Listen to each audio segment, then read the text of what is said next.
Շատ լավ դուք։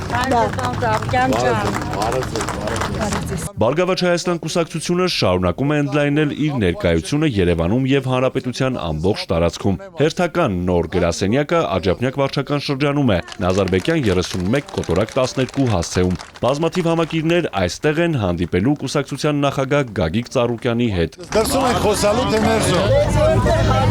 Ուրիշ ջան, ինձ հարմար է, որ ձեր բոլորի հետ նայելով ձեր աչքերի մեջ խոսեմ։ Իմ ուզածը, որ ինձ հասկանաք, լսեք, եթե հարցեր ունեք, անանք ստացող, մտքեր, ինչ որ կա, որ դուք ինձ ասեք, իմ պատասխանը դուք ստանաք։ Ինչ որ պատկերացնում եմ, ինչ տեսնում եմ, ինչ կարանք անենք, նա եմ ես ասելու։ Մենք ձեզ վստահում ենք եւ ձեր կողքին ենք։ Եկել եմ պարզ ճակատով ուղիղ նայելու ձեր աչքերին, բաց ու անկաշկանդ քննարկելու յուրաքանչյուրիդ մտահոգող խնդիր, ասում է Գագիկ Ծառուկյանը։ Այսքան ժամանակ, ինչ որ ասել եմ, իմ ասածները ես պահել եմ։ Ինչից որ սկսել եմ, կառուցել եմ, զարգացել եմ, սարքել եմ, ես այս հողու ջրում ծնված մարդ եմ, կայացել եմ այս երկրում, արել եմ այս երկրում, կառուցել եմ դպրոցներ, մանկապարտեզներ, ուրացներ, եկեղեցիներ, սպորտ դպրոցներ եմ կառուցել, հիմա էլ Քրիստոսի արձան եմ կառուցում։ Դա կառուցում եմ մեր ազգի համար, որպես առաջի քրիստոնյաց, որ մենք աշխարհում ասելու բան ունենանք։ Եվ Աստծո կամոք կառուցումը ամենագեղեցիկ, ամենահզորը մայիսից արդեն բաց է լինելու շինարարությունը։ Կարակ ընտանիքով, բարեկամներով գաք, մի քարել դուք դնեք, նպատակ պայելով, ու որ կարողանաք ձեր ընտանիքին, հետո ձեր թորներին էլ, որ դուք եք մասնակից այսօր գործի կառուցմանը։ Ինչպես մնացած բոլոր համայնքներում, այստեղ եւս Գագիկ Ծառուկյանի հետ հանդիպումը ջերմ է սպասված։ Տարիների հայրենանվեր աշխատանքը վերածվել է հարգանքի ու փոխադարձ վստահության։ Պատահական չէ, որ աջափնյակցիներն էլ իրենց գնահատականներում շռայլ են։ Այս ջեր վերաբերմունքից մարդ ավելի պարտավորված ազգում, որ ավելի շատ անի, որ այդ վստահությունը պայու պահպան։ Այո, սպասում ենք, շատ ենք սպասում։ Միայն առողջություն եւ երկար տարիների շնորհավորում ենք դեր առաջ։ Շատ ձեզ հարգում։ Շատ շնորհակալ եմ, ես նորից եմ ասում, ես աշխատողի ընտանիքից եմ, զրոյից կայացել եմ, աշխատողի ղադրներ գիտեմ, ծառայողի, տարիքավորի, մարդը մեծ չարգի, մեծ չի Դուք դառնա։ մեծ մարդ եք, մեծ։ Այո, այո։ Այն որ դուք եք անում քրիստոնեությունն եք պահպանում մեր հայության մեջ, հավալա ձեզ։ Ես դա նորից եմ ասում, անում եմ, որ այսօր հայազգը միշտ հպարտ ազգ է, ասելու բան է ունեցել, հպարտակալ է։ Մենք աշխարհի առաջի քրիստոնյա ազգն ենք։ Գոնե դա ասելու հպարտորեն ու Աստծո կամոք կնենց է ստացվում, որ նմանակը չկա։ Ու Աստված դրան օգնում է, այնպեսի բանադառնում, որ սաղ աշխարհը գալու է։ Ու դուք պատկերացեք, եթե տարեկան 20-30 միլիոն մարդ գա նայելու համար, էլ Բրազիլիա չի գնա։ Եթե 20 միլիոն գա, $3,000 տուրիստը 3-ից 5-10 հազար է ծախսելու։ Դա կազմամոտավորապես 60-80 միլիարդ, որը գալա իմ երկիր։ Ամբողջ Հայաստանում օգտվելու են, սկսած տաքսիստից, սկսած կաֆեներից, ռեստորաններից, ծառայողից, աշխատողից, Սևանել են գնալու, Լեննականել են գնալու, ջերմուկել են գնալու, կյանքը եռալու է։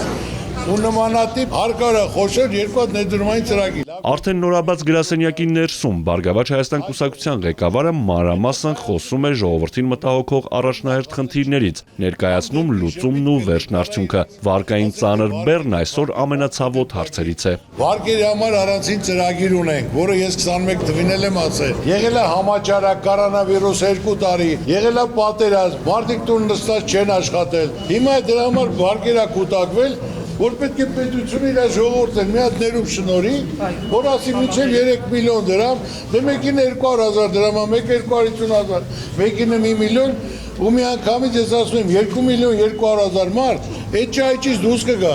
գոնե իր վաստակած գումարը, այն շահույթը, որ տոկոսու վարկ է պակում, կմնա իր տունը պահելու համար։ Բարգավաճ Հայաստանը ընտրապայքարին մասնակցում է ուժեղ ու պրոֆեսիոնալ թիմով Առաջարկ Հայաստանին ծրագրով։ Այն ներառում է մեր երկրի բոլոր ոլորտները, դրանցից մեկը առողջապահությունն է։ Ապահովագրության համակարգը մարդկանց ակնկալիքները չի արդարացնում։ Առողջապահությունը պետք է անվճար լինի։ Պետպատվեր գնում ես, ասում մի ամսից գաց, մի ամսից գնում ես, ասում տեղ չկա։ Կամ գնում ես, ասում թիվան հիվանդությունը պետ պատվերի մեջ կա։ Այդքան գումարները դրեք, թող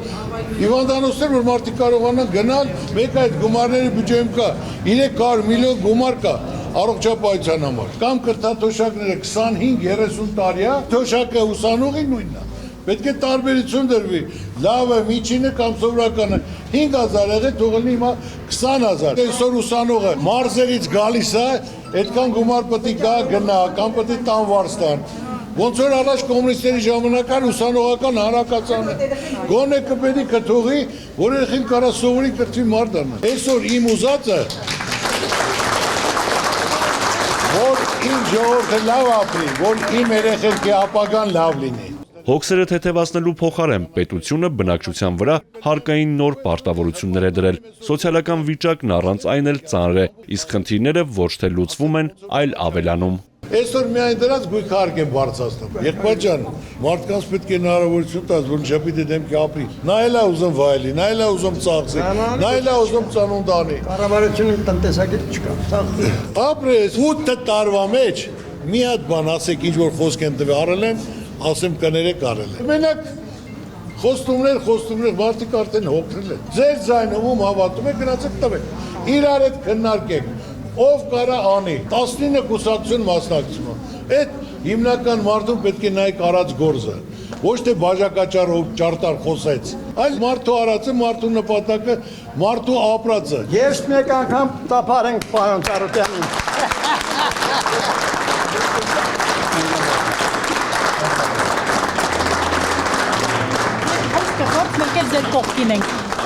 Ձեր ցավը տանեմ, ես նորից եմ ասում, կապերն էլ ունեմ, փորձն էլ ունեմ։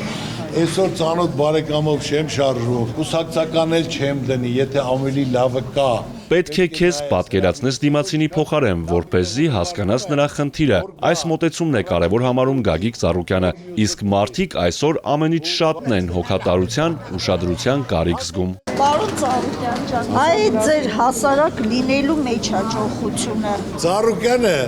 սովորական մարդ է, Ծառուկյանը շեխի հետ էլ հանդիպում, լորդի հետ էլ հանդիպում, նախագահի հետ էլ, միլիարդատերի հետ էլ, չեմպիոն էլ։ Մարդը պետք է կարողանա բոլորի հետ,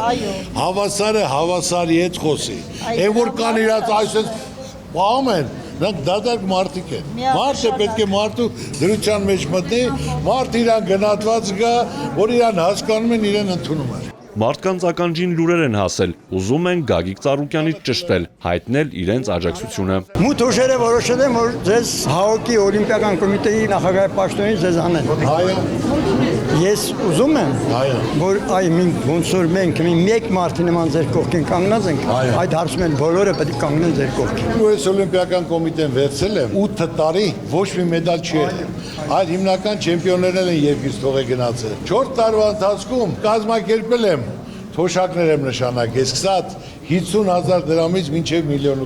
Դրսից մարզիչներ են բերել, որոնք գնացել էինք եւ 4 տարի հետո ունեցել ենք 6 մեդալ։ Դպրոցներ եմ կառուցել, թոշակներ եմ նշանակել, կազմակերպել եմ տարեկան 200 մեքենա եմ նվեր տվել։ Օլիմպիական կոմիտեն չի ֆինանսավորում։ Դա բոլոր իմ անձնական գումարներն է եղել։ Ինձ 20 օր առաջ ընտրել են Եվրասիայի ասոցիացիայի նախագահ։ Ես ասեմ, այո, համաձայն եմ եւ ամեն ինչ կանեմ, որ այդ նպատակը իրականացնեմ, ու ասել եմ, որ սպորտը դա քաղաքականություն չի։ Սպորտը պետք է քաղաքականության հետ կապ չունենա,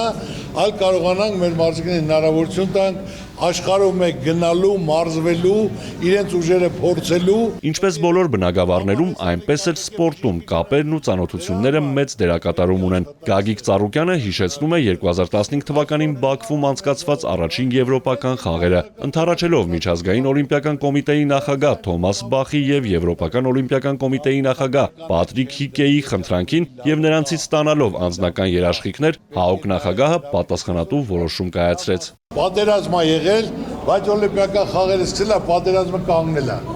Գնացել են, մրցել են, հետ են եկել որ ու ես նույն բանը, երբ որ աշխարհի օլիմպիական կոմիտեի նախագահ Բախը եւ Եվրոպայի օլիմպիական կոմիտեն Պատրիկ Հիկեն ինձ մոտ եկան, որպես ես օլիմպիական ընտանիքի անդամ, խնդրեցին, որ մենք ուզում ենք Ադրբեջանում կազմակերպենք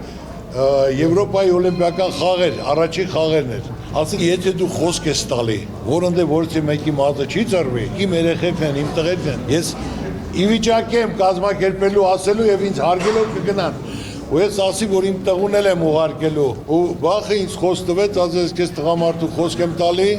ու ես կազմակերպեցի 50 հոգի ուղարկել եմ Բաքու, հրաչին էլ ասելի նա ուժեղ տղա գտի, որ ասես մի ձեռով դրոշը կբարձրացնի եւ Բաքվեց ստադիոնում ման կգա։ Ասես Սարուկյան ջան, կլի ես բեմ, ասի քո ցավը տանեմ, գնա։ Դրոշը ինքը ստադիոնում, ոնց որ այսպես բռնած գնացելը մինչև վերջ առանց 2-0 բռնելու գնաց։ Վերջում ասում որ դրոշը դրեցի, այդ իր հուզումից, այդ ձեռս չէր բացվում։ Վերեց սրսկել են, որ թեպը նոր այդ մկանը թուլենը։ Ու դրանք ոնց են բայ, ասա մի հատ ճաշ դզացել բարձր մակարդակով։ Դրա համար ասում եմ կարևորը կապն է։ Այս օրերին Գագիկ Ծառուկյանին շատ են հարցնում հայ-թուրքական սահմանի հնարավոր վերաբացման մասին։ ԲՀԿ առաջնորդը դեմ չէ, բայց միայն այն դեպքում, երբ գյուղացուց մինչև տեղական արտադրող պատրաստ կլինեն դիմակայել մրցակցությանը։ Ասում են Ծառուկյան, դուք ոնց կնայեք, որ Թուրքիայի ճանապարհը բացեն։ Ասում թող բացեն, մենք ուզում ենք որ բացեն, բայց հիմնական մենք պետք է պատրաստ լինենք բացմանը։ Եթե բացեցինք, նրանք մտան իրաց արտադրանքով բոլորը կգրավեն, մերոք անգործ կնստեն տեղերում, պետք է մենք պատրաստ լինենք, որ մրցակցության ժամանակ մենք էլ որոշ չափով կարողանանք այդ շուկաները գրավենք, որ մեր ժողովուրդը, թե գյուղատնտեսությունը, թե արտադրությունը, թե փոքր միջին բիզնեսը պատրաստ լինի մրցակցության։ Չեն հասկանում, ստից խոսում են, ասես չբացենք, ասես թե չթողենք։ Բացեք, բայց մի տարի ժամանակ ապեք։ Մի հատ քննարկեք, այս ապրանքը գազտեղ ինչքան է նստելու։ Մեր մոտ ինչքան է նստելու։ Ուրեմն պետք է պետությունը արտոնություն տա, հնարավորություն տա, հարկերը պակասացնի, որ մարդը կարողանա հավասարի հետ գոնե մրցի, որ մենք կարողանանք մնանք դաշտում։ Համայնքում բնակվող թոշակառուները Հիսուս Քրիստոսի արձանը տեսնելու մեծ ցանկություն ունեն։ Ես ունեմ առաջարկ թոշակառուներից, որպեսզի բոլորս միասին կարողանանք կազմակերպել եւ բարձրանանք հատիս։ Ձունը նորահալ է, խոսք եմ տվել առաջին ասորիների, երկրորդ, Տեղյակ եմ։ երրորդ, չորրորդը դուք եք։ Բոլորը կան կբարձրանան իրոք տեսնելով, համձե տրամադրությունը կփոխվի։ Ներողություն եմ խնդրում։ Թոշակառուներ կա, որ ասում կարող է մենք չհասցնենք տեսնել։ Ասա մայիսի մինչև 9-ը, ես քեզ խոսք եմ տալիս։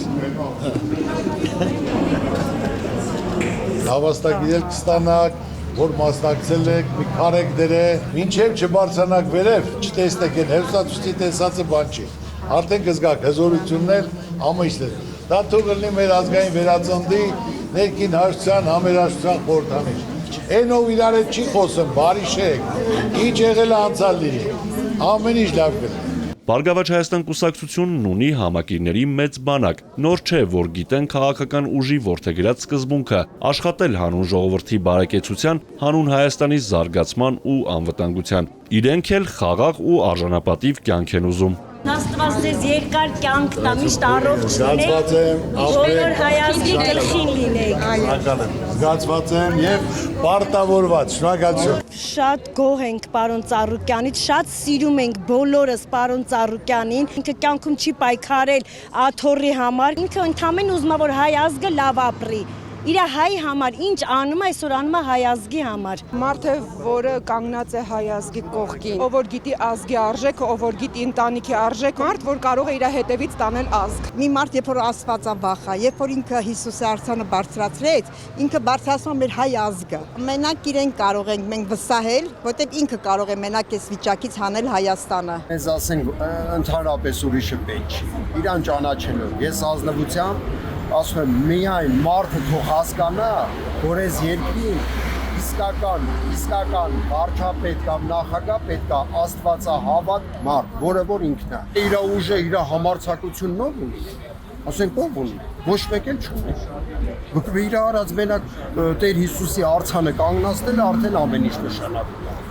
Եկեք չմոռանանք, ուղիղ 35-40 տարի ես գիտեմ, որ բոլոր եկեղեցիները ինքն է սարքելու վերանորոգել։ Ինչ կա այսօր, ով ինչ անում է իրանից ասում։ Երկար ապրած տարիների ընթացքում ես չեմ տեսել մի ուսակցական գործիք, որ այդքան նվիրված լինի հայ ազգին, Հայաստանի պետությանը եւ հայ աշխարհին։ Եվ դրա համար ես այսօր մեծ նպատակ ունեմ, մեծ հեռանկարի եմ սպասում, որտեղ ինքը արդեն ինքը սիրում է իր ազգին։ Ինքը ոչ մի անգամ չի բացակայ Հայաստանից։ Ինքը սիրում է իր ազգին, ինքը սիրում է։ Ինքը ժողովրդի արժանավոր զավակն է։ Եթե մարդը հոգով բարի է, բամեցողը, Աստծուն հավատացողը, Աստվածասերը, ուրեմն կյանքում իր մոտ ամեն ինչ կհաջողի։ Հայանպաստ, ազգանպաստ գործունեություն Մարդկանց հավատն ու վստահությունը ամենաթանկն են պարտավորեցնողը, ասում է Գագիկ Ծառուկյանը, շեշտում հնարավորության դեպքում անելու է ավելին, քան խոստանում է, իսկ արդյունքը գերազանցելու է բոլոր ակնկալիքները։ Արթուր Հակոբյան, Ալեքսանդր Կիրոյան, Սիմիկ Մայիլյան։